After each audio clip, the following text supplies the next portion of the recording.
नहमदुहु व नुसल्ली अला रसूलिहिल करीम अम्मा बाद फ़क़द क़ालल्लाहु सुब्हानहु व तआला अऊज़ु बिल्लाहि मिनश शैतानिर रजीम बिस्मिल्लाहिर रहमानिर रहीम फ़स्बिर कमा सबरा उलुल अज़्मि मिनर रुसुलि वला तस्तअजिल लहुम व क़ाल तआला इन्नहुम यकीदून कैदा व अकीदु कैदा फमहिलिल काफिरीना अमहिलहुम रुवैदा व क़ाल तआला वक़द मकरू मकरहुम वलिल्लाहि मकरुहुम व इन कान मकरुहुम लितज़ूल मिनहुल जिबाल। आप सल्लल्लाहु अलैहि वसल्लम की सीरत मुबारका का अहम तरीन मरहला यकीनन वो था कि जब आप सल्लल्लाहु अलैहि वसल्लम ने मक्का की ज़िंदगी में एलानिया दावत का आगाज़ किया था। पिछली दफ़ा हमने इस पर गुफ्तगू की थी कि फ़स्दा बिमा तुअमर व आरिज़ अनिल मुशरिकीन, और इस किस्म की वंज़िर अशीरतकल अक़रबीन, इस किस्म की आयतों के बाद आप सल्लल्लाहु अलैहि वसल्लम ने एलानिया दावत का मरहला शुरू कर दिया था। और उसके बाद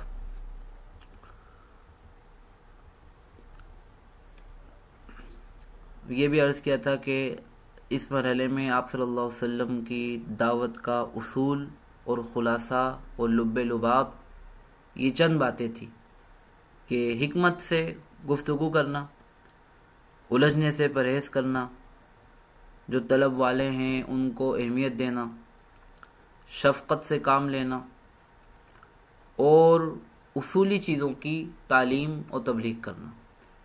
इन उसूली चीज़ों में नंबर 1 तौहीद, नंबर 2 रिसालत, नंबर 3 आखिरत और नंबर 4 अखलाक, बुनियादी अखलाक, किरदार और सिफ़ात। तो इन पर आप सल्लल्लाहु अलैहि वसल्लम की दावत का महवर था। और इस हवाले से हमने हर एक दावत के हवाले से कुछ निकात भी आप हज़रात के सामने रखे थे। और ये वो 3 आयतें, वंज़िर अशीरतकल अक़रबीन वक़ुल इन्नी अनन नज़ीरुल मुबीन फ़स्दा बिमा तुअमर वारिज़ अनिल मुशरिकीन, के जिसके बाद आप सल्लल्लाहु अलैहि वसल्लम ने सूरह शुरा और हजर की ये तीनों आयतें हैं, इन सूरतों का भी पस मंज़र आप हज़रात के सामने रखा था। और फिर आप सल्लल्लाहु अलैहि वसल्लम ने इन आयतों के बाद 2 इक़दामात किए थे। एक तो कोहे सफ़ा, मक्का की जो सबसे बुलंद पहाड़ी है, आप सल्लल्लाहु अलैहि वसल्लम ने तमाम कुरैश को एक मुनफरिद अंदाज में वहाँ जमा किया था और तकरीर की थी, और आप सल्लल्लाहु अलैहि वसल्लम ने एलानिया दावत दी थी। और दूसरी बात, आप सल्लल्लाहु अलैहि वसल्लम ने अबू तालिब के घर में ख़ानदान कुरैश की 40 से 45 लोगों की दावत की थी। और ये 3 दफ़ा जमा हुए थे हज़रत अबू तालिब के घर में। 2 दफ़ा अबू लहब की वजह से आप सल्लल्लाहु अलैहि वसल्लम कुछ गुफ्तगू नहीं फरमा सके थे। तीसरी दफ़ा आपको मौका मिला था और आप सल्लल्लाहु अलैहि वसल्लम ने ये फरमाया था कि मैं तुम्हारे लिए दुनिया व आखिरत की खैर लेके आया हूँ। अब बताओ कि इस अजीम जिम्मेदारी को उठाने के लिए कौन मेरा साथ देगा। ठीक है जी। हमें मिले जुला रद्द अमल मिला था अक्सर कुरैश की तरफ से। हज़रत अली आप सल्लल्लाहु अलैहि वसल्लम की हिमायत में खड़े होने वाले थे। अब हज़रत अबू तालिब ने ईमान तो नहीं लाए, लेकिन ताउन का वादा किया। अबू लहब ने शदीद मुखालफत की थी और आम कुरैश ने कोई ख़ास रद्द अमल का इजहार नहीं किया था। ठीक है जी। इस एलानिया दावत के बाद मुसलमानों की हिकमत अमली ये थी कि अब आप सल्लल्लाहु अलैहि वसल्लम भी और दीगर मुसलमान जहाँ कहीं मिलता अपने करीबी दोस्त अहबाब में उसको दावत दीन देने की कोशिश करते। इनफरादी इज्तिमाई मुलाकातें भी इसी ज़माने के अंदर मुख्तलिफ़ मकामात मुख्तलिफ़ जगहों पे होती थी। कभी आप सल्लल्लाहु अलैहि वसल्लम उसका इंतज़ाम और अहतमाम फरमाते, कभी सहाबा उसका इंतज़ाम और अहतमाम फरमाते। घर घर भी तालीम शुरू हो गई थी और दार अरकम में भी जमा होते थे। आप सल्लल्लाहु अलैहि वसल्लम वहाँ कुरान करीम की तालीम देते, तज़किया फरमाते, अखलाक दुरुस्त फरमाते, तरबियत फरमाते। कुरैश की हिकमत अमली ये थी कि एलानिया दावत के नतीजे में अब वो मुखालफत में खुलकर सामने आ गए थे। कुछ लोगों ने तो बड़े शदीद अंदाज में मुखालफत की थी, कुछ ने सिर्फ अफसोस का इजहार किया था, लेकिन उमूमी तौर पे कुरैश ने हिमायत नहीं की थी। उसके 4 असबाब आपके सामने तफसील से हमने रखे थे पिछली दफ़ा कि क्या वजह थी कि कुरैश ने आप सल्लल्लाहु अलैहि वसल्लम की दावत की मुखालफत की। और फिर हमने आप सल्लल्लाहु अलैहि वसल्लम से जो ख़ानदानी रकाबत थी उस हवाले से भी कुछ नाम और कुछ वाक़यात आपके सामने ज़िक्र किए थे। और कुरैश ने ये मुखालफत मरहलावार कैसे बढ़ती चली गई और क्या क्या स्टेप उन्होंने एक के बाद इख्तियार किए, एक के बाद दूसरा स्टेप इख्तियार किया, ये भी आपके सामने रखा था। बुनियादी तौर पे इनको 4 हम हिस्सों में तकसीम कर सकते हैं। सबसे पहले नंबर पर तो मजाक उड़ाना, इस्तेज़ा और जुटलाना, ये हरबा इख्तियार किया गया। दूसरे नंबर पर इल्ज़ामात लगाना आप सल्लल्लाहु अलैहि वसल्लम पर और सहाबा पर, और शुकूक व शुबहात पैदा करना तौहीद रिसालत आखिरत पर, और मुख्तलिफ़ किस्म का प्रोपेगंडा करना। इसी तरीके से दीन की दावत के अलावा दीगर लाभ और लगवियात में उलझाना, और फिर आखिर के अंदर जो है वो आप सल्लल्लाहु अलैहि वसल्लम और सहाबा से और ख़ास तौर पे आप सल्लल्लाहु अलैहि वसल्लम से मुसालहत की कोशिश करना, लालच देना। ये 4 हमें मराहिल नज़र आते हैं इस मक्की दौर की एलानिया दावत में, जो सन 10 नबवी तक रही। ठीक है जी। उसके बाद फिर आप सल्लल्लाहु अलैहि वसल्लम ने मक्का से बाहर दावत देना शुरू कर दी थी। लेकिन इन चारों मजालिम से और चारों असालीब से जब मुसलमान काबू में ना आए तो अब आखिरी हरबा उन्होंने जुल्म सितम का इख्तियार किया था। सरकार दो आलम सल्लल्लाहु अलैहि वसल्लम इस तौहीद और रिसालत की दावत का मंबा थे, सरचश्मा थे, लिहाजा आप सल्लल्लाहु अलैहि वसल्लम को भी हर तरीके से अज़ियत और तकलीफ़ का निशाना बनाया गया। ज़बानी, कल्बी, रूहानी, जिस्मानी अज़ियत, हर तरीके से जो उनके बस में था, जिसके बस में था वो उसने किया। दूसरे नंबर पर बारियाए माशरे के कमज़ोर मुसलमानों के बेइंतहा जुल्म पर ढाया गया। साहिब हैसियत मुसलमान, उन पर भी कोई कम मजालिम नहीं किए गए। इस हवाले से आपके सामने ये नुक्ता भी रखा था कि हबशा हिजरत करने वाले पहली और दूसरी दफ़ा जितने भी मुसलमान थे, ये वहाँ का सिर्फ गरीब और जो है वो पिसा हुआ तबका नहीं था, बल्कि साहिब हैसियत लोग भी थे जो हिजरत हबशा करके जाने वाले थे, जिन्होंने हिजरत हबशा की तरफ हिजरत की। इससे अंदाज़ा होता है कि इन लोगों को भी मुख्तलिफ अंदाज में तंग किया जा रहा था। और आखिरी हरबा उन्होंने इख्तियार किया था कि मुसलमानों का सोशल बॉयकॉट किया जाए। ठीक है जी। शेब अबी तालिब के अंदर 3 साल मुसलमानों को और चंद कबाइल को महसूर किया गया था। इंशाल्लाह उसकी तफसील बाद में आई थी, बाद में आएगी इंशाल्लाह। अब हम थोड़ा सा आगे बढ़ते और हमने पिछली दफ़ा इस नुक्ते पे बात को छोड़ा था कि आप सल्लल्लाहु अलैहि वसल्लम और मुसलमानों पर इतना जुल्म व सितम, सताना, अजियत देना, तकलीफ़ें पहुंचाना, ये सब उन्होंने किया और इनकी मुखालफत के असबाब ये थे। लेकिन वो ऐसा भी तो कर सकते थे कि आप सल्लल्लाहु अलैहि वसल्लम और मुसलमान जो इंतहाई कम तादाद में थे उनको बिल्कुल रास्ते से हटा देते और आप सल्लल्लाहु अलैहि वसल्लम की और मुसलमानों की कत्ल की कोशिश करते। तो हमने इस सवाल का जवाब छोड़ दिया था और यहीं से आज की गुफ्तगू का बाकायदा आगाज़ करते हैं कि दर हकीकत देखें कि आप सल्लल्लाहु अलैहि वसल्लम के कत्ल की कोशिश करना कुरैश इसका अंजाम समझते थे, क्योंकि ज़ाहिर बात है आप सल्लल्लाहु अलैहि वसल्लम बनी हाशिम में से थे और बनी हाशिम के बहुत सारे लोग अबू तालिब की हिमायत भी हासिल थे और बहुत सारे लोग अगरचे उन्होंने दीन इस्लाम कबूल नहीं किया था, लेकिन बहरहाल आप सल्लल्लाहु अलैहि वसल्लम की मुखालफत भी उन्होंने नहीं की थी। कुरैश ये समझते थे कि अगर हमने आप सल्लल्लाहु अलैहि वसल्लम को कत्ल कर दिया नाउज़ुबिल्लाह, तो इसके नतीजे में बनी हाशिम हमसे ज़रूर इंतकाम लेगी। और अभी करीब में कुछ सालों पहले कुरैश हरब फुजार की लड़ाई ने कुरैश को बहुत परेशान किया था। हरब फुजार की लड़ाई में कुरैश ने बहुत परेशान किया था। तो इस हवाले से वो इस तज़ब्ज़ुब में थे कि अगर आप सल्लल्लाहु अलैहि वसल्लम के हम कत्ल की कोशिश करते हैं तो दोबारा कुरैश के अंदर खाना जंगी शुरू हो जाएगी। और सिर्फ फिर आप सल्लल्लाहु अलैहि वसल्लम की बात नहीं थी, और उस वक्त तक कुरैश की हर शाख में से, हर कबीले में से एक कोई ना कोई मुसलमान मर्द औरत हो चुका था। लिहाजा सिर्फ आप सल्लल्लाहु अलैहि वसल्लम की बात नहीं थी, बल्कि एक मुख्तलिफ कबाइल की बात थी।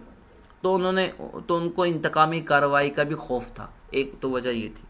दूसरी वजह ये थी अगर वो मुसलमानों को भी ख़त्म कर देते तो अरब की फितरत के मुताबिक उसमें कुरैश की तारीफ़ नहीं होती, उसमें इन मुसलमानों की तारीफ़ होती, उनकी इज़्ज़त, उनकी हिम्मत, उनकी बहादुरी की दाद दी जाती कि आखिर वक्त तक अपनी जान उन्होंने कुर्बान कर दी, लेकिन कुरैश की मुखालफत की वजह से दीन इस्लाम से नहीं फिरे। लिहाजा कुरैश ये चाहते थे कि मुसलमानों को इतना सताया जाए, इतना तंग किया जाए, आप सल्लल्लाहु अलैहि वसल्लम को इतना परेशान किया जाए कि दावत इस्लाम यहीं नाकाम हो जाए और हमें कत्लो गारतगरी ना करना पड़े, न ही हमें ये ताना सुनना पड़े कि तुम में से जो लोग एक नए दिन को उन्होंने कबूल कर लिया था, तुमने उनको हलाक कर दिया, तुमने उनको कत्ल कर दिया, लेकिन वो बहादुरी और शुजाअत और हिम्मत और हौसले के साथ, इस्तकामत के साथ वो अपने दीन पर डटे रहे। तो ये कुरैश की कुछ मजबूरी थी कि जिसकी वजह से वो बराह रास्त फौरी तौर पर आप सल्लल्लाहु अलैहि वसल्लम की कत्ल की मनसूबाबंदी और चंद मुसलमान जो थे मुश्तरका तौर पे उनके कत्ल की मनसूबाबंदी नहीं कर सके। इस तरफ कुरैश ने नहीं सोचा क्योंकि इनके लिए ये बड़ा मुश्किल मरहला था। अगरचे बाद में जाके उन्होंने इसकी कोशिश ज़रूर की, हिजरत के सफ़र की रात हमें वो वाक़या मशहूर है कि आप सल्लल्लाहु अलैहि वसल्लम के नाउज़ुबिल्लाह कत्ल के लिए हर कबीले में से एक एक फत मुंतखब कर लिया गया ताकि अगर बनी हाशिम इंतकाम लेना भी चाहे तो इतने सारे कबाइल से इंतकाम अकेले नहीं ले सकेगी, थक हार के बैठ जाएगी बनी हाशिम। बहरहाल अब आगे आज के सेशन में हम ये देखना चाह रहे हैं कि सरकार दो आलम सल्लल्लाहु अलैहि वसल्लम को किस तरह जुल्म सितम और तशद्दुद का शिकार किया गया, आप सल्लल्लाहु अलैहि वसल्लम को कैसे कैसे तकलीफ़ें पहुँचाएगी। और दर हकीकत इसका मकसद ये है कि हमें आप सल्लल्लाहु अलैहि वसल्लम की कदर व मंजिलत हमारे दिलों में बढ़ जाए और इन वाक़यात से आप सल्लल्लाहु अलैहि वसल्लम ने इस दीन के लिए जो कुर्बानी दी, हमें इस दीन की और आप सल्लल्लाहु अलैहि वसल्लम की मोहब्बत हमारे दिलों में बढ़ जाए। और साथ साथ हमें यह अंदाज़ा हो कि जिस तरह मुसलमानों ने इंतहाई शदीद तकलीफ़ व अज़ियत का सामना किया है, तो मुसलमानों के जो कायद और लीडर और सरकार दो आलम सल्लल्लाहु अलैहि वसल्लम उनको भी कोई कम नहीं सताया गया। ठीक है जी, ये चंद आयतें हमें इस दौर की एक मंजर हमारे सामने पेश करती हैं। तमाम मक्की सूरतें हैं, सिवाय सूरह अहज़ाब के तमाम मक्की सूरतें हैं और हमें बताती हैं कि ये क्या क्या एतराज़ात सरकार दो आलम सल्लल्लाहु अलैहि वसल्लम पर किया करते थे। पहली आयत वक़ालू असातीरुल अव्वलीन, कुरान के मुतालिक उनका तबसरा था कि ये तो पुरानी दास्तानें हैं पिछले लोगों की। इक्ततबा नऊज़ुबिल्लाह, इस मोहम्मद ने इन्होंने इन दास्तानों को यानी कुरान को खुद ही लिख लिया है और बस सुबह शाम मुसलमान आप सल्लल्लाहु अलैहि वसल्लम के सामने पढ़कर सुनाते हैं। यानी गोया कि आप सल्लल्लाहु अलैहि वसल्लम पर खुद अपनी तरफ से लिख देने का इल्ज़ाम लगाया गया। नंबर 2, वो ये कहते थे वो यक़ूलून अइन्ना लतारिकु आलिहतिना लिशाइरि मजनून, नऊज़ुबिल्लाह कि क्या हम अपने कदीम आबा व अजदाद और के माबूदों और अपने माबूदों को छोड़ दें सिर्फ इस वजह से कि नऊज़ुबिल्लाह एक शायर और एक दीवाना हमें जो है वो एक नए दिन की दावत दे रहा है। तो आप सल्लल्लाहु अलैहि वसल्लम को शायर और मजनून का। ठीक है जी, सूरह तूर की आयतें बताती हैं कि वो ये कहते हैं कि ये हम यक़ूलून शायर, ये शायर हैं, हम इनकी मौत का इंतज़ार कर रहे हैं। अल्लाह ने फरमाया इनकी मौत का इंतज़ार करो, ए नबी कह दीजिए कि इंतज़ार करो, मैं भी तुम्हारे साथ इंतज़ार कर रहा हूँ। ठीक है जी, और इसकी आखिरी आयत में आयत नंबर 33 में कहा गया है कि ये लोग ये कहते हैं तक़व्वला, कि इस नबी ने इसको खुद ही अपनी तरफ से बना लिया। हकीकी बात यह है कि ये सच्चे दिल से ईमान लाना ही नहीं चाह रहे। और फिर आप सल्लल्लाहु अलैहि वसल्लम के बारे में ये भी तबसरा किया गया कि लौला नुज़्ज़िल हाज़ल क़ुरआन अला रजुलिन मिनल क़रयतैन अज़ीम, सूरह ज़ुख़रुफ़ है, मक्की सूरत है, कि नाउज़ बिल्लाह इस कुरान को अगर नाजिल होना था, अल्लाह को किसी को बहैसियत रसूल और नबी के मुंतखब भी करना था अपना नुमाइंदा, नाउज़ बिल्लाह मोहम्मद को क्यों मुंतखब किया गया? क्योंकि उनके गुमान के मुताबिक ना तो आप सल्लल्लाहु अलैहि वसल्लम के पास माल था जो एक सरदारी और एक लीडरशिप के लिए उनके माशरे का बहुत लाजमी हिस्सा था, ना तो आप सल्लल्लाहु अलैहि वसल्लम अपने कबीले कौम के सरदार थे, और ना ही आप सल्लल्लाहु अलैहि वसल्लम कसीरुल औलाद थे, यानी ज़्यादा औलाद वाले थे। ये चंद बातें उनके माशरे में सबसे ज़्यादा इज़्ज़त और इफ्तिखार और सबसे ज़्यादा जो है वो सरदारी के इस्तेहकाक और मुस्तहिक होने के लिए समझी जाती थी। उनका कहना यह था कि फिर मक्के और ताइफ की दो बड़ी वादियों में से कोई सरदार किस्म के आदमी को नबी और रसूल के लिए मुंतखब किया जाता। और ये भी कहा गया बड़ा इस्तेहज़ा के साथ कि या अय्युहल्लज़ी नुज़्ज़िला अलैहि ज़िक्रु इन्नका लमजनून, बड़ा अजीब अंदाज है। हाँ, कुरान ने वाज़ेह तौर पे जिक्र किया है, आपको यूँ मुखातब करते थे, ए वो शख्स कि जिस पर नसीहत नाजिल की जाती है, ये मज़ाक उड़ाने के अंदाज में, इन्नका लमजनून, तू तो दीवाना है। तो यह आप सल्लल्लाहु अलैहि वसल्लम को कहा गया। और उस सूरह साद में जिक्र किया गया है कि इन लोगों को इस बात पर ताज्जुब है कि एक डराने वाला इन्हीं जैसे इंसानों में से आ गया, और काफिर लोगों का उसके बारे में ये कहना है साहिरुन कज़्ज़ाब, नाउज़ुबिल्लाह के ये तो जादूगर है और ये तो बहुत बड़ा झूठा है। तो अल्फाज देखें आपके, मजनून, शायर, साहिर, कज़्ज़ाब। आखिरी 3 आयतों में आप सल्लल्लाहु अलैहि वसल्लम को तसल्ली दी गई है, उसका जवाब दिया गया है कि अल्लाह ने फरमाया सूरह यासीन में, हमने आप सल्लल्लाहु अलैहि वसल्लम को शेर सिखाया ही नहीं, शेर गोई का सलीका आपके अंदर पैदा ही नहीं किया, नहीं, ये नबियों की शान शान है। ठीक है जी। और ये आप जो कुरान पेश करते हैं ये तो सरासर नसीहत है और अल्लाह का वाज़ेह पैगाम है। और ये भी आपको फरमाया गया कि ए नबी हमको अच्छी तरह मालूम है, सूरह नाम की आयत है, ए नबी हमको अच्छी तरह मालूम है कि ये काफिर जो कुछ कहते हैं इससे आपको बड़ी तकलीफ होती। आप जहन में रख लें कि ये आपको नहीं चुटला रहे, बल्कि ये जालिम अल्लाह की आयतों का इनकार कर रहे हैं। और आप ये भी ध्यान में रखें कि आप पहले नबी नहीं है कि जिनके साथ ये सलूक किया जा रहा है, आपसे पहले भी रसूल और अंबिया को इसी तरह चुटलाया गया। उनका उसवा आपके लिए बेहतरीन नमूना है कि उन सभी अंबिया ने अपनी कौमों के झुटलाने पर सब्र किया, तकलीफों पर सब्र किया, और उनके सब्र के नतीजे में हत्ता अताहुम नसरुना, जो अल्लाह के यहाँ मुद्दत तय थी उस वक्त अल्लाह की मदद ने ज़रूर उनका हाथ पकड़ा। लिहाजा ये भी आपको सता रहे हैं, आपकी तकज़ीब कर रहे हैं, आपको झुटला रहे हैं, आपको इनकी बातें गमगीन कर रही हैं, हमें अच्छी तरह मालूम है, हम इन हालात से कोई बेखबर नहीं। आप सल्लल्लाहु अलैहि वसल्लम को तसल्ली दी गई। और आखिरी आयत जो हमने पढ़ी कि फस्बिर कमा सबर उलुल आज़्म मिनर रसूल, हम रसूलों में से जो उलुल आज़म थे उन्होंने जिस तरह सब्र किया, हे नबी आप भी सब्र कीजिए और आप इन पर अजाब के आने में जल्दी ना कीजिए। अल्लाह की तरफ से तय है, अल्लाह ने जो इनमें से ना मानने वाले हैं, आपको तकलीफ पहुंचाने वाले हैं, अल्लाह ने उनको पकड़ना है, अजाब में ज़रूर गिरफ्तार करना है, लेकिन उसका एक वक्त मुकर्रर है। आपको जो हिदायत दी जा रही है उसके मुताबिक आप अपनी तालीमात की जो है वो फैलाने और उसकी तबलीग की कोशिश करते रहें और साथ साथ आप सब्र से काम लें। तो ये हमने सिर्फ चंद आयतें मुंतखब की हैं, इससे इस दावती ज़िंदगी का एक पहलू बड़ा खुलकर सामने आता है कि इसमें आप सल्लल्लाहु अलैहि वसल्लम को भी सख्त तरीन अज़ियत और तकलीफ़ से दो चार किया जा रहा था। ऐसा नहीं था कि सिर्फ सहाबाए किराम ही इस तकलीफ़ के अंदर अकेले थे, बल्कि आप सल्लल्लाहु अलैहि वसल्लम को भी तकलीफ़ें दी जा रही थी। और हमें कई अहादीस हमें इस मज़मून की मिलती हैं कि सरकार दो आलम सल्लल्लाहु अलैहि वसल्लम ने फरमाया कि इस दीन की राह में जितना मुझे सताया गया इतना किसी नबी को भी सताया नहीं गया। अंबिया में से सबसे ज़्यादा अगर तकलीफ़ दी गई है तो वो मुझे दी गई है। ठीक है जी। और इसमें आप ये बात प्लस कर लें कि बाज़ अंबिया को तो आरी से चीर दिया गया, जैसे कि रिवायत में आता है, टुकड़े कर दिए गए, बाज़ की खालें लोहे की कंगियों से उतारी गई वगैरह ज़ालिक। लेकिन इसके बावजूद आप सल्लल्लाहु अलैहि वसल्लम ये फरमा रहे हैं कि सबसे ज़्यादा मुझे अज़ियत दी गई, क्योंकि आप सल्लल्लाहु अलैहि वसल्लम को सिर्फ जिस्मानी अज़ियत नहीं दी गई, हर तरीके से आप सल्लल्लाहु अलैहि वसल्लम को तकलीफ़ में मुब्तला किया गया, आप सल्लल्लाहु अलैहि वसल्लम को परेशान किया गया, आप सल्लल्लाहु अलैहि वसल्लम को बेचैन किया गया। जो रूहानी और कल्बी और मानवी तकलीफ़ होती है बसा औकात वो जिस्मानी तकलीफ़ से बहुत बढ़ जाती है। और ख़ुद आप सल्लल्लाहु अलैहि वसल्लम ने इसकी हिकमत भी बयान की कि जो आजमाइश में इंसानों को मुब्तला किया जाता है वो उनके ईमान के बकदर किया जाता है। अल्लाह के यहाँ जिसका मर्तबा और दर्जा ईमान के एतबार से, तवक्कुल के एतबार से, आज़म के एतबार से जितना ज़्यादा बुलंद होता है, अल्लाह उसी के बकदर उसको आजमाइश में मुब्तला करता है। आप सल्लल्लाहु अलैहि वसल्लम को सबसे ज़्यादा आजमाइश में मुब्तला किया गया क्योंकि इंसानों में से आपसे बढ़कर कोई साहिब ईमान नहीं था, आपसे बढ़कर कोई साहिब अजीमत नहीं था, आपसे बढ़कर कोई साहिब इस्तिकामत नहीं था। लिहाजा ये बात हदीस की रोशनी में ये बात समझ में भी आती है कि यकीनन आप सल्लल्लाहु अलैहि वसल्लम का ये इरशाद 100% दुरुस्त है कि सबसे ज़्यादा आप ही को अज़ियत पहुँचाई गई। अब हम आप सल्लल्लाहु अलैहि वसल्लम को किस तरह अज़ियत पहुँचाई गई, चंद इसके हम मुख्तसर अंदाज में जब हम इसकी रुख देखना चाहते हैं। सबसे पहले कि आप सल्लल्लाहु अलैहि वसल्लम को ज़बानी अज़ियत पहुँचाई गई।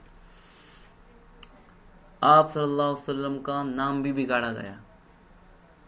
रिवायत में है कि जब सूरह अबू लहब नाजिल हुई, जिसे सूरह मसद भी कहा जाता है, तब्बत यदा अबी लहब, और उसमें अबू लहब और उसकी बीवी उम्मे जमील जो आप सल्लल्लाहु अलैहि वसल्लम को तकलीफ़ पहुंचाती थी और ये आप सब के पड़ोसी भी थे, उनके मुतालिक कुरान करीम ने तबसरा किया और अबू लहब के दोज़खी होने, उसकी बीवी के बारे में भी कुरान करीम ने तबसरा किया।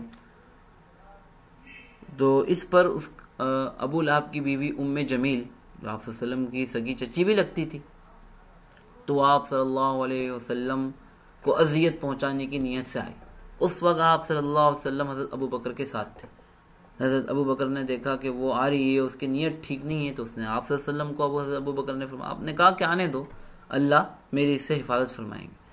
अल्लाह की कुदरत ऐसी कि वो आप सल्लल्लाहु अलैहि वसल्लम को देख नहीं सकी, और अल्लाह रब्बुल इज़्ज़त ने आप सल्लल्लाहु अलैहि वसल्लम की हिफाजत फरमाई कि वो आपको कोई नुकसान पहुंचाती है, बराह रास्त आपको कोई अजियत देती। अबू बकर से उसने कहा, उम्मे जमील ने, कि मैंने सुना है कि तुम्हारे मोहम्मद ने मेरी हिजो कही है। हिजो कहते हैं कि किसी की मजम्मत में, बुराई में कुछ अशार कहना। हज़रत अबू बकर ने फरमाया कि मोहम्मद सल्लल्लाहु अलैहि वसल्लम तो अशार कहते नहीं हैं। तो उसने इस बात की तस्दीक की कि हाँ, तुम इस बात में सच्चे हो कि मोहम्मद अशार नहीं कहते, लेकिन मेरे बारे में ये तो कुरान नाजिल हुआ है। फिर उसने कहा कि आप सल्लल्लाहु अलैहि वसल्लम का नाम बिगाड़ कर के हमने मुजम्मम की बात का इनकार किया। मोहम्मद का मतलब है कि जिसकी खूब तारीफ की गई, और उसने आप सल्लल्लाहु अलैहि वसल्लम का नाम बिगाड़ के कहा कि मुजम्मम, नाउज़ु बिल्लाह, जिसका मतलब है जिसकी खूब मजम्मत की गई। हमने उसके दीन का इनकार किया, और उसके लाए हुए दीन से हमने बुग़्ज़ रखा, और हमने उसकी मुखालफत की। तो यूं मुजम्मम के नाम से कुरैश आप सल्लल्लाहु अलैहि वसल्लम को पुकारते थे और बुरा भला कहते थे। आप सल्लल्लाहु अलैहि वसल्लम ने इसी मौके पे गालिबन हज़रत अबू बकर से या किसी और साहबी से इरशाद फरमाया कि तुम्हें ताज्जुब नहीं होता है कि अल्लाह ने किस तरह मुझे, जो बुरा भला और लानत पलामत करते थे, अल्लाह ने किस तरह कुरैश जो मुझे बुरा भला कहते थे, अल्लाह ने मुझसे फेर लिया, क्योंकि वो मेरे बजाय वो मुजम्मम को बुरा भला कहते हैं। आप सल्लल्लाहु अलैहि वसल्लम का नाम उन्होंने मुजम्मम रख लिया, हालांकि मैं तो मोहम्मद हूँ, अना मोहम्मद।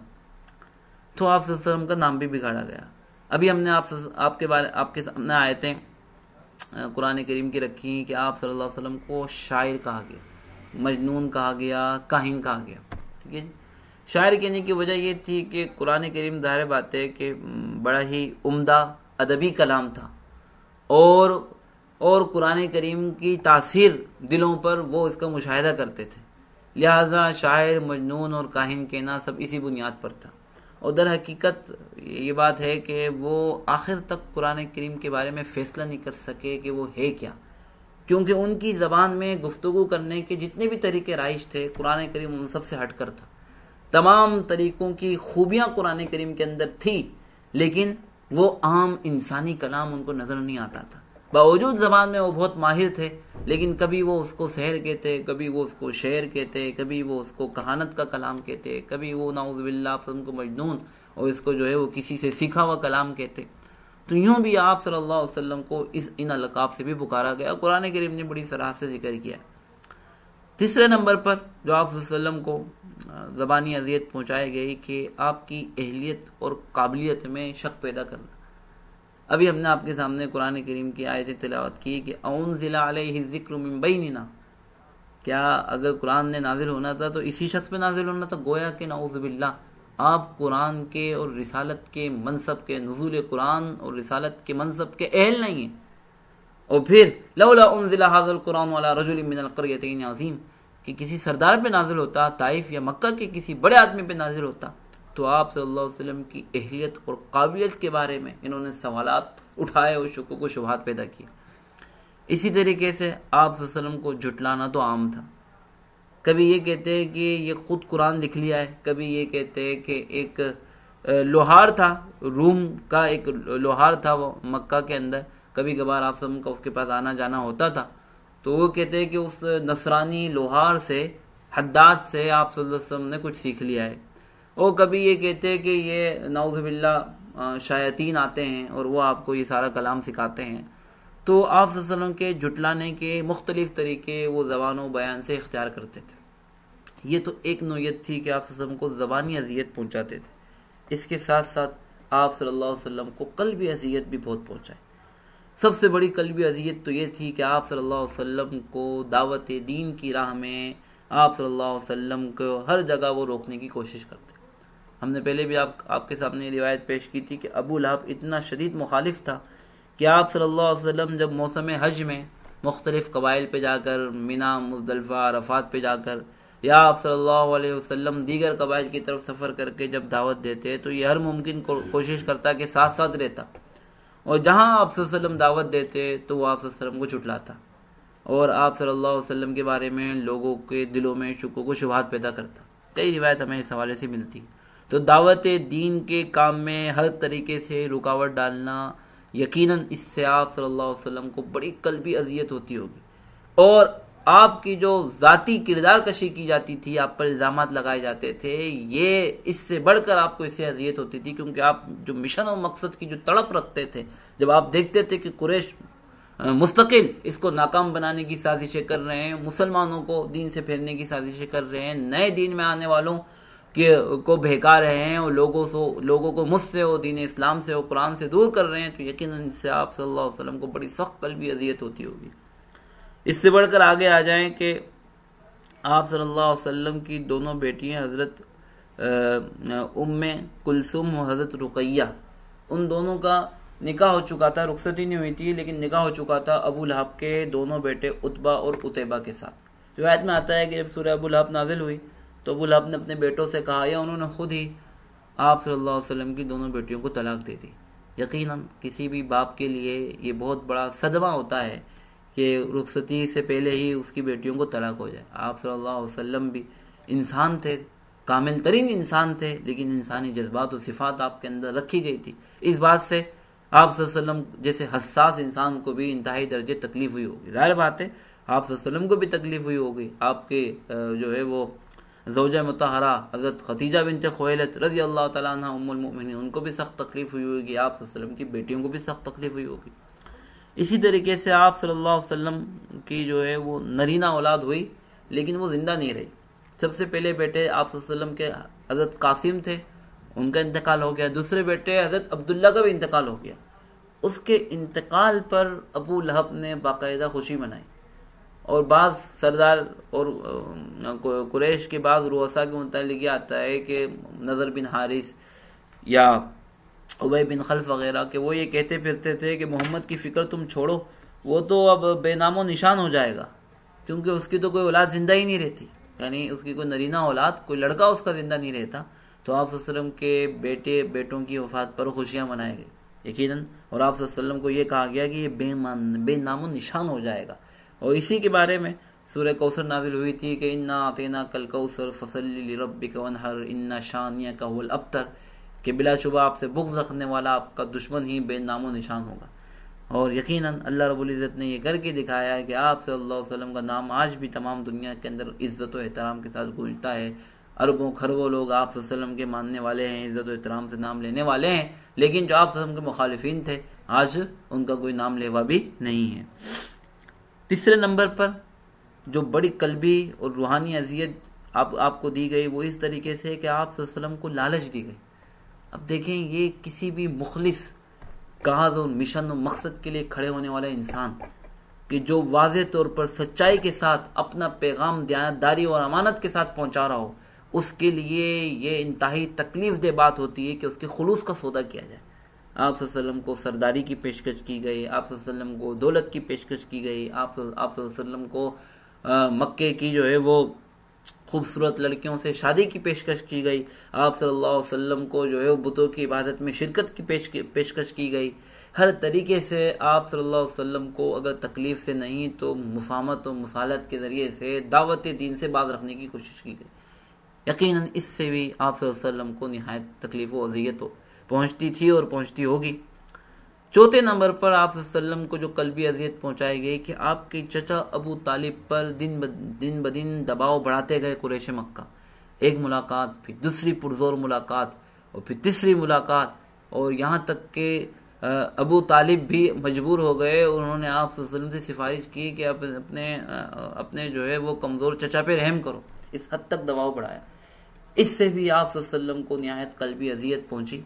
और रिवायत में इंशाल्लाह अभी आगे वाक़या हम तफसील से बयान करते हैं कि आप सल्लल्लाहु अलैहि वसल्लम की आंखों में आंसू आ गए। आपने कहा कि आपने ये गुमान किया कि शायद आपके चचा अबू तालिब अब आपकी हिमायत से पीछे हट रहे हैं। तो आप सल्लल्लाहु अलैहि वसल्लम ने कहा कि अगर मेरे एक हाथ में सूरज और दूसरे हाथ में चांद रख दिया जाए तो भी मैं अपनी इस दावा से बाज नहीं आऊँगा। तो इस ज़बानी और कल्बी और मानवी तकलीफ़ के साथ साथ आप सल्लल्लाहु अलैहि वसल्लम को जिस्मानी अज़ियत भी दी गई। बड़ा मशहूर वाक़या है, हम पहले भी बयान कर चुके हैं कि एक दफ़ा सरकार दो आलम सल्लल्लाहु अलैहि वसल्लम हतीम के अंदर जो है वो इबादत कर रहे थे, नमाज़ पढ़ रहे थे। कुरैश के सरदार भी वहाँ मौजूद थे। अबू जहल ने ये मशवरा दिया कि कौन है कि जो फ़लाँ कबीले में जो ऊँट ज़िबा हुआ है उसकी उजड़ी अंतड़ियाँ रखी हुई हैं, वो ला के आप सल्लल्लाहु अलैहि वसल्लम पर डाल दे, इस शख्स पे डाल दे। तो उक़बा बिन अबी मुईत लानहुल्लाह, अल्लाह उस पर लानत करे, उसने वो आगे बढ़ा और उसने उजड़ी लाकर सजदे की हालत में सरकार दो आलम सल्लल्लाहु अलैहि वसल्लम की पुश्त मुबारक पर रख दी। अब ज़ाहिर बात है, ऊँट जैसा बड़ा जानवर और उसका उजड़ी का वज़न भी इतना ही होता है अंतड़ियों का। आप सल्लल्लाहु अलैहि वसल्लम चाहने के बावजूद भी सजदे से अपना सर उठा नहीं पा रहे थे। हज़रत अब्दुल्ला बिन अब्बास उस वक्त छोटे थे, वो इस वाक़े के रावी भी हैं। उन्होंने कहा कि वो जुर्रत नहीं थी किसी में कि आगे बढ़कर आप सल्लल्लाहु अलैहि वसल्लम से इस बोझ को उठाता। बहरहाल किसी तरीके से आप सल्लल्लाहु अलैहि वसल्लम की बेटी हज़रत फातिमा तक ये बात पहुंची। वो नौमर थी, उस वक्त बच्ची थी। बहरहाल वो आई और जैसे तैसे सरकार दो आलम सल्लल्लाहु अलैहि वसल्लम की पुश्त से उस वज़न को हटाया और जो उसकी गिलाज़त और गंदगी और उसका जो खून और जो मट्टी आप सल्लल्लाहु अलैहि वसल्लम के चेहरे अनवर पर लग गई थी, घर आकर उसको साफ़ किया और वो रोई। तो आप सल्लल्लाहु अलैहि वसल्लम ने उनको रोता देखकर ये कहा कि मेरी बेटी गम ना कर, तेरे बाप कलाए मदीन हर कच्चे पक्के घर में पहुँच कर रहेगा। इसी तरीके से एक दफ़ा आप सल्लल्लाहु अलैहि वसल्लम हरम ही के अंदर इबादत में मसरूफ़ थे, तो उक़बा बिन अबी मुईत या किसी और दूसरे सरदार अबू जहल वगैरह ने आप सल्लल्लाहु अलैहि वसल्लम के गले में चादर डालकर आपके गला घोंटने की कोशिश की, यहाँ तक कि आप सल्लल्लाहु अलैहि वसल्लम का चेहरे मुबारक सुर्ख हो गया। अबू बकर सिद्दीक रज़ी अल्लाह ताला को इत्तला हुई, वो आप सब को बचाने आए और आप सल्लल्लाहु अलैहि वसल्लम से उसको हटाया और कहा कि क्या तुम एक शख्स को सिर्फ इस बुनियाद पर हलाक करना चाहते हो कि वो ये कहता है कि वो एक अल्लाह का मानने वाला है। इसी तरीके से आप सल्लल्लाहु अलैहि वसल्लम के रूए अक़दस पर, आप सल्लल्लाहु अलैहि वसल्लम के चेहरे अनवर और चेहरे मुबारक पर मट्टी भी फेंकी गई और नऊज़ बिल्लाह लुआब फेंकने की भी कोशिश की गई। अगर उसमें कामयाब तो ना हुए लेकिन ये कोशिश की गई। रिवायत में आता है कि अबू लहब का बेटा उतबा, उसने ये कोशिश की थी और आप सल्लल्लाहु अलैहि वसल्लम की तकज़ीब की थी, बहरहाल उसका अंजाम भी अच्छा नहीं हुआ। इसी तरीके से बड़ी कसरत से हमें वो रिवायत भी मिलती है कि आप सल्लल्लाहु अलैहि वसल्लम की जो पड़ोसी थे, इसमें उक़बा बिन अबी मुईत भी था, अबू लहब भी था, उसकी बीवी उम्मे जमील भी थी, आस बिन वाइल भी था।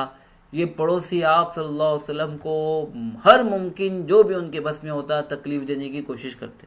उम्मे जमील के मुतालिक है कि आप सल्लल्लाहु अलैहि वसल्लम के रास्ते में वो कांटे वाली झाड़ियाँ बिछा देती, आप सल्लल्लाहु अलैहि वसल्लम के घर के दरवाजे पर गोबर और लीद पे वो फेंकते, गंदगी और गिलाज़त फेंकते।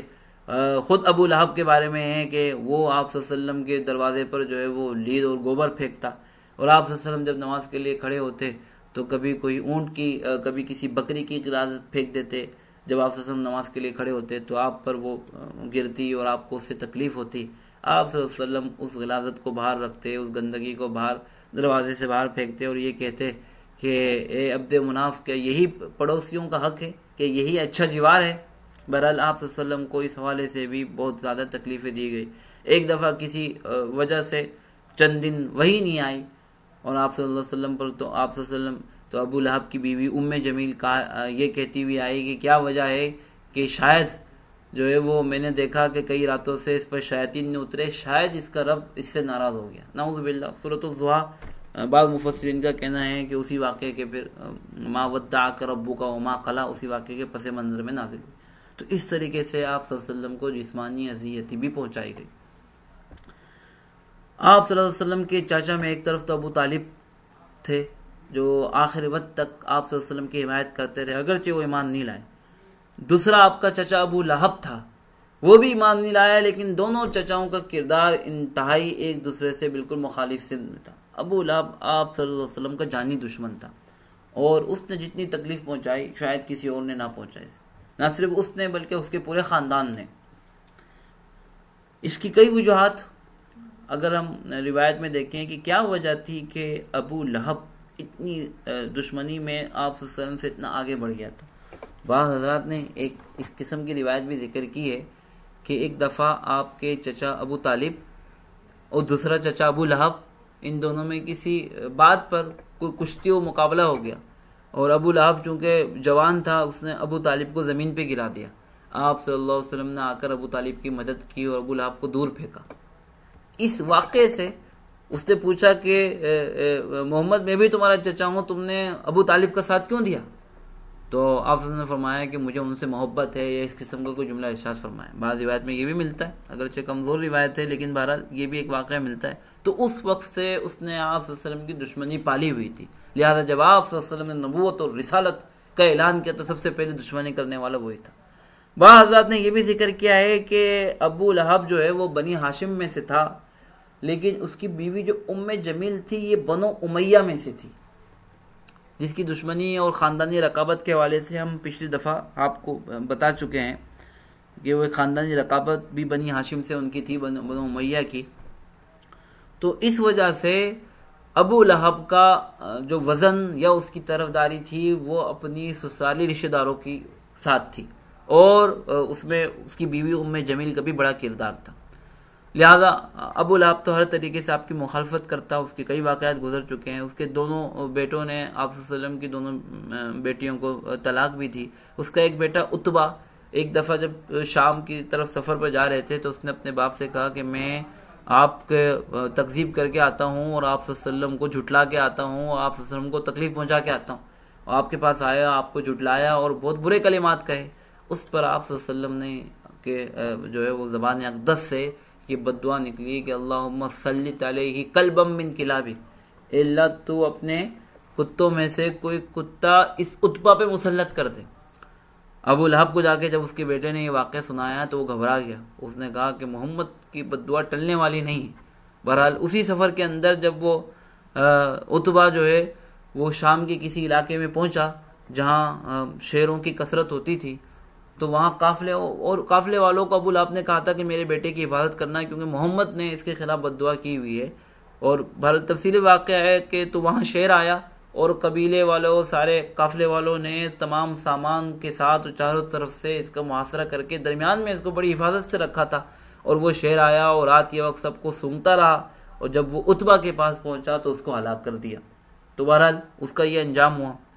खुद अबू लहब का अंजाम बड़ा बुरा हुआ। उसको एक बीमारी और एक दाना, एक मूजी बीमारी जिसके मुतालिक कुरैश ये समझते थे, अरब ये समझते थे कि ये ताउन की तरह फैलने वाली है, और बड़ी तकलीफ दे अजियत के साथ वो यूँ मरा कि कई दिनों तक उसकी कोई लाश उठाने वाला भी नहीं था, और उसके बेटे भी तैयार नहीं थे कि उसकी तदफीन करते, इस डर से कि कहीं ये बीमारी हमें ना लग जाए। बहरहाल जब लोगों की शर्म की वजह से कुछ लोगों को उजरत और किराए पे लेके, मजदूर लेके उसको गड़ा खोद कर दफनाया गया, तो वो बड़ी इबरतनाक मौत मरा। इसी तरह उम्मे जमील भी, वो भी जो है ना वो अपने जो है वो लकड़ियाँ लाते हुए और कोई सामान लाते हुए वो भी जो है किसी पत्थर के नीचे आके या बोझ तले दब कर उसका भी इस तरह वो भी मुर्दार हो गई। तो अबू लहब का किरदार आप सल्लम के चचाओं में से सबसे ज़्यादा मनफी किरदार रहा था, और उसके बेटे और उसकी बीवी का भी किरदार बड़ा मनफी था। अच्छा, हमने अर्ज़ किया कि आप सल्लम के चचा अबू तालिब पर भी इंतहाई दर्जे दबाव डालने की कोशिश की गई थी। 4 मुलाकातें हमें रिवायत में मिलती। सबसे पहले जब आप सल्लम ने ऐलान दावत का आगाज़ किया था, वो आए थे और आप सल्लम के चचा अबू तालिब से उन्होंने दरख्वास्त की थी कि मोहम्मद को समझाएं कि वो इस किस्म की बातें कर रहा है। अबू तालिब ने इस बात पर पहली दफ़ा किसी किस्म का कोई रद्द अमल नहीं किया था और उनको एक तरह से टाल दिया था। दूसरी दफ़ा रोसाए कुरैश सारे मिलकर आए और इंतहाई ज़्यादा जो है वो दबाव के साथ, इंतहाई ज़्यादा एक किस्म की धमकियों के साथ अबू तालिब से ये कहा कि या तो आप इसकी जो है आपके भतीजे ने हमारी कौम में तफरीक डाल दी, हमारे माबूदों को बुरा भला कहता है और हमारे आबा व अजदाद को जो है वो बुरा भला कहता है, या तो आप इसकी हिमायत से बाज आ जाएं, या फिर आप जो है ना वो कुल्लम कुल्ला हमारी दुश्मनी में आ जाएं और मुखालफत पर आ जाएं। इस पर अबू तालिब परेशान हो गए थे और उन्होंने जो है आप सल्लम को बुलाकर इस किस्म की गुफ्तगू की कि अपने कमज़ोर चचा पर इतना दबाव न डालो कि जिसको वो सहार ना सके। आप सल्लम को ये गुमान हुआ कि शायद अबू तालिब आप सल्लम की हिमायत से बाज आ रहे हैं, तो उस वक्त आप सल्लम की आंखों में आंसू आ गए और आपने ये जुमला इरशाद फरमाया कि चचा जान, अगर ये मेरे एक हाथ में सूरज और दूसरे हाथ में चाँद रख दें तो भी मैं अभी इस दावत से बाज नहीं आऊँगा। फिर आप सल्लम जाने लगे तो अबू तालिब की आंखों में भी आंसू आ गए, क्योंकि आप सल्लल्लाहु अलैहि वसल्लम से तो वो बहुत ज़्यादा मोहब्बत किया करते थे। उन्होंने कहा कि जाओ मेरे भतीजे, तुम्हें जो करना है, जिस बात को सही समझते हो उसकी दावत देते रहो, मैं जब तक जिंदा रहूंगा तुम्हारा कोई बाल भी बीका नहीं कर सके। अब तीसरी दफ़ा कुरैश, जब ये मरहला भी तय नहीं हुआ, तो तीसरी दफ़ा कुरैश एक मुतबादिल लेके आए। वो ये समझे कि शायद अपने भतीजे से, चूंकि अबू तालिब को बहुत ही ज़्यादा मोहब्बत है, तो अगर हम आप सल्लल्लाहु अलैहि वसल्लम के मुतबादिल कोई दूसरा खूबसूरत, कदावर और बड़ा बासलाहियत और हुनरमंद, कोई सेहतमंद, हम कोई जो है वो आप सल्लल्लाहु अलैहि वसल्लम का मुतबादिल पेश कर दे, तो शायद अबू तालिब मान लें। तो आप सल्लल्लाहु अलैहि वसल्लम के मुतबादिल के तौर पर वो वलीद बिन मुगीरा के बेटे उमारा, जो मशहूर था अपनी खूबसूरती के अंदर और अपनी लियाकत, समझदारी और फहम के अंदर, उसको लेके आए कुरैश का पूरा वफद, और अबू तालिब से कहने लगे कि आप ये रख लें, ये अपना भतीजा समझ के रख लें, और मोहम्मद को हमारे हवाले कर दें कि उसने हमारे दीन में तफरीक डाल दी है, हम मोहम्मद को अपनी रास्ते से हटाते हैं, और उसकी जगह पे आप ये भतीजा रख लें, अब आप अपने भतीजे की जगह पे उमारा बिन वलीद को रख लें। तो अबू तालिब इस बात पर बहुत गुस्से में आए थे। उन्होंने कहा कि तुम ये चाहते हो कि मैं तुम्हें अपना भतीजा दे दूं ताकि तुम उसे कत्ल कर दो, और तुम्हारी औलाद को मैं पालूं और पोसूं और उसकी परवरिश करूं? ये फैसला तो इंतहाई नाइंसाफी का फैसला है। बहरहाल इसके बाद जो है वो कुरैश भी अबू तालिब की मुखालफत पर आ गए थे, और बहरहाल अबू तालिब ने इस मौके पर अपनी कौम का शिकवा भी किया था। और चौथी दफ़ा जो है वो मुतइम बिन आदी, ये भी कुरैश के सरदारों में से एक था, इस मुलाकात के बाद वो इंफरादी तौर पे मिलने आया, और उसने अबू तालिब को मलामत की कि देखो तुम्हारी कौम ने तुम्हारे सामने बहुत ही अच्छा एक पेशकश रखी थी कि तुम मोहम्मद की हिमायत से बाज आ जाओ, बस हमारे और उसके दरमियान से हट जाओ, उसकी सरपरस्ती से अपना हाथ उठा लो, और हम तुम्हारे लिए हम एक मुतबादिल नौजवान का भी इंतजाम करेंगे, अपने भतीजे की तरह पालो पोसो। तुमने नाइंसाफी से काम लिया। अबू तालिब ने कहा था कि नहीं, तुम लोग मेरी हिमायत नहीं कर रहे, क्योंकि वो भी कुरैशी थे, और उनके अबू तालिब ने उनकी मलामत में और उनकी जो है वो बेवफाई पर कुछ अशार भी कहे जो हमें सीरत की किताबों में मिलते हैं। अच्छा जी, ये जो हमने अर्ज़ किया कि आप सल्लल्लाहु अलैहि वसल्लम को मुसालहत की पेशकश भी की गई, मुख्तलिफ रिवायत में इसका भी तज़किरा मिलता है। 4 किस्म की हमें रिवायतें मिलती हैं, हमने इस जदवल में उसको जमा किया है। पहले नंबर पर वो मशहूर वाक़या उतबा बिन रबिया का हमें मिलता है। वक्त कम है, हम इसको मुख्तसर करते हैं, इंशाल्लाह की दफ़ा फिर इसकी तफसील करेंगे कि वो कुरैश ने निहायत सोचो विचार के बाद सब अपने से सबसे अक्लमंद, ज़ीरक, चालाक, होशियार आदमी, और ऐसा आदमी कि जो बातों के ज़रिए से दूसरों को कायल कर ले, उनको मशवरे के बाद उतबा बिन रबिया ही नज़र आया, लिहाजा उसको आप सल्लल्लाहु अलैहि वसल्लम की खिदमत में भेजा गया, और उसने आप सल्लल्लाहु अलैहि वसल्लम से कई बातें की, मुख्तलिफ़ किस्म की बातें की। आप सल्लल्लाहु अलैहि वसल्लम उसकी बातें सुनते रहे। उसने आप सल्लल्लाहु अलैहि वसल्लम को ये पेशकश की कि अगर आप मक्का की सरदारी चाहते हो तो हम आपको मुत्तफ़िका तौर पे मक्का का सरदार तस्लीम कर लेते हैं, क़यादत, सरदारी। अगर आप मालो दौलत चाहते हो तो हम आपको मालो दौलत से नवाज देते हैं। अगर आप ये चाहते हो कि आप जो है वो हसीन तरीन लड़की से शादी करो तो हम आपकी मक्के की, कुरैश की आला ख़ानदान की 10 लड़कियों से, जिससे आप कहते हैं हम आपकी शादी करवा देते हैं, बस आप अपनी दीन की दावत से बाज आ जाएं, और आप माबूदों को बुरा भला ना कहें, और आप तौहीद की दावत ना दें।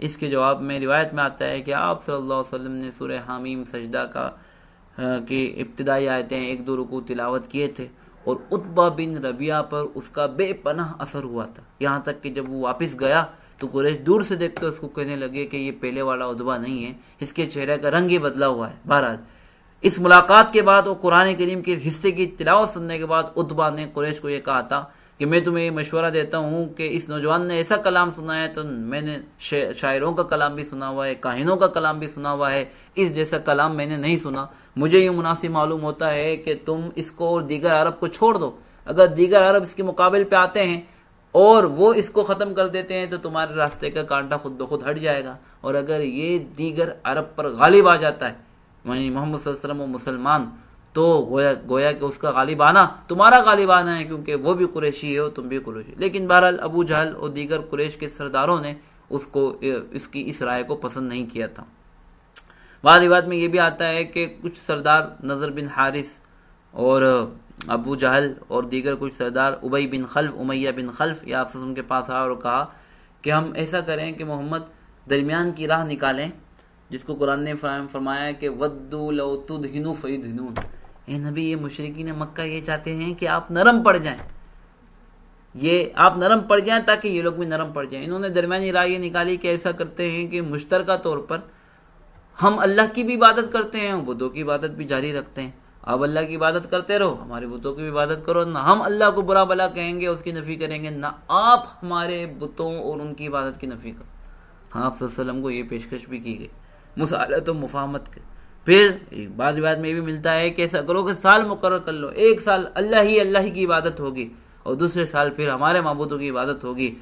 जिस साल अल्लाह की इबादत होगी हम तुम्हारे साथ उस इबादत में शरीक होंगे, जिस साल माबूदों की इबादत हो तुम और मुसलमान हमारे साथ उनकी इबादतों में शरीक हो जाए। इस तरह कोई लड़ाई भी नहीं होगी, इस तरह कोई मुखालफत भी नहीं होगी और हम और तुम आपस में मिलजुल कर शीरो शक्ल रहेंगे। ये भी उन्होंने पेशकश की।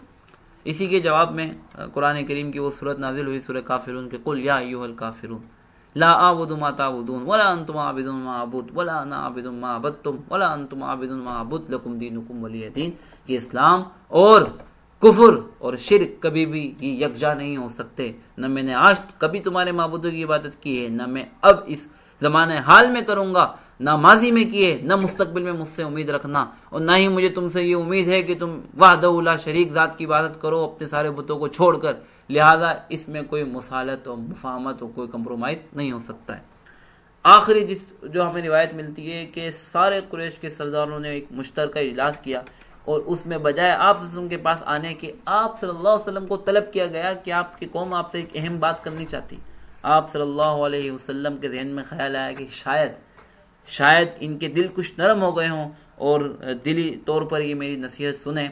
लेकिन उन्होंने कहा कि ए मोहम्मद, आपने हमारी कौम में तफरीक डाल दी और आपने हमें अपने आबाओ अजदाद को, हमारे माबूदों को बुरा भला कहकर आपने जो है हमारी कौम के लोगों को मुतफर्रिक कर दिया है, हमें कमज़ोर कर दिया है।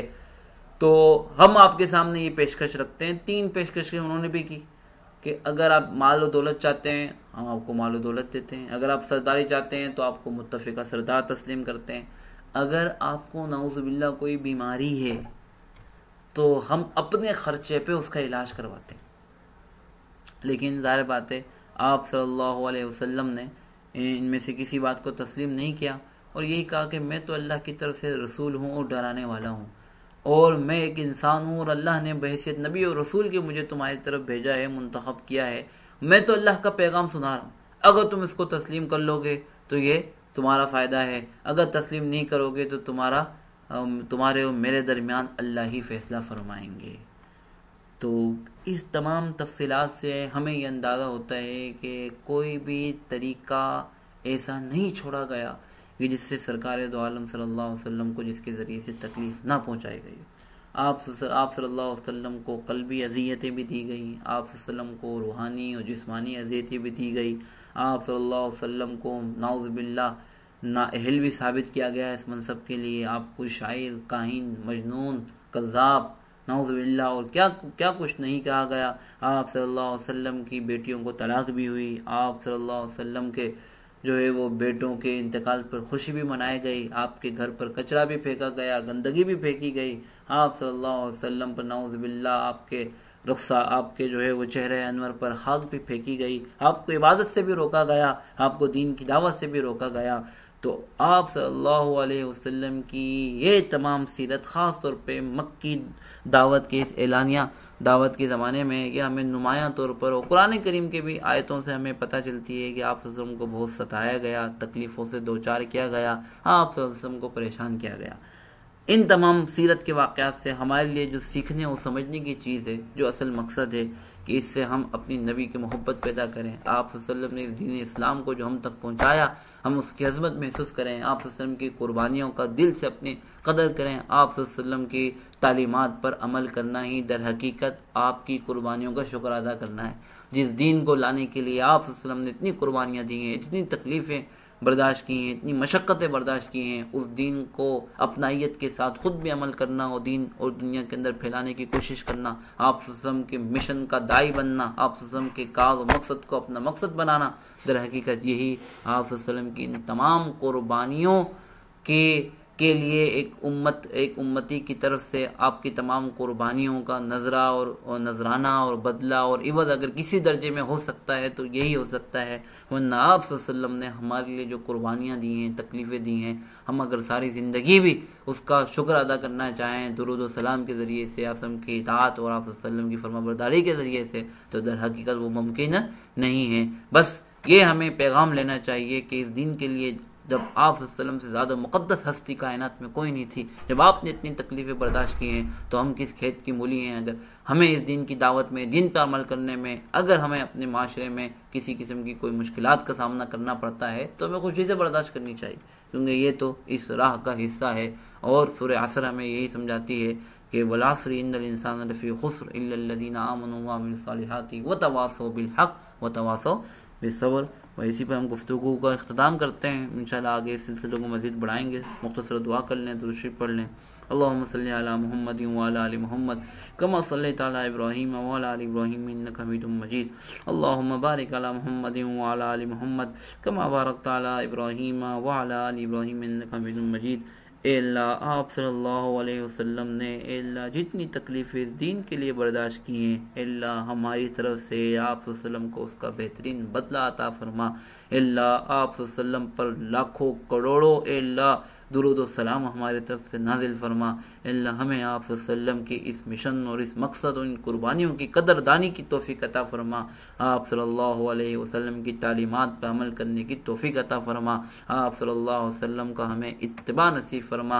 अल्लाह उसवा हसना अपनाने की तौफीक अता फरमा। अल्लाह आप सल्लल्लाहु अलैहि वसल्लम के मिशन को अपना मिशन और आपके काज को अपना काज और आपके मकसद को अपना मकसद समझने की तौफीक अता फरमा। अल्लाह जिस दीन के लिए आप सल्लल्लाहु अलैहि वसल्लम ने इतनी कुर्बानियाँ दी हैं, इतना आप तड़पे हैं, अल्लाह तकलीफ़ें उठाई हैं, आज वो दीन अल्लाह दुनिया से मिट रहा है, हमारी ज़िंदगियों से मिट रहा है, हमारे घरानों से मिट रहा है, अल्लाह हमारी नस्लों से मिट रहा है। अल्लाह उस दीन का गम हमें भी नसीब फरमा।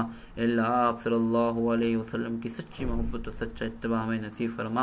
अल्लाहुम्मा इन्ना नसअलुका मिन खैरि मा सअलक मिन्हु नबियुका व हबीबुका मुहम्मदुन सल्लल्लाहु अलैहि वसल्लम व नऊज़ु बिका मिन शर्रि मा इस्तआज़ मिन्हु नबियुका व हबीबुका मुहम्मदुन सल्लल्लाहु अलैहि वसल्लम व अंतल मुस्तआन व अलैकल बलाग व ला हौला व ला कुव्वता इल्ला बिल्लाह व सल्लल्लाहु तआला अला खैरि खल्क़िही सय्यिदिना मुहम्मदिन व आलिहि व सहबिही अजमईन बिरहमतिका या अरहमर राहिमीन।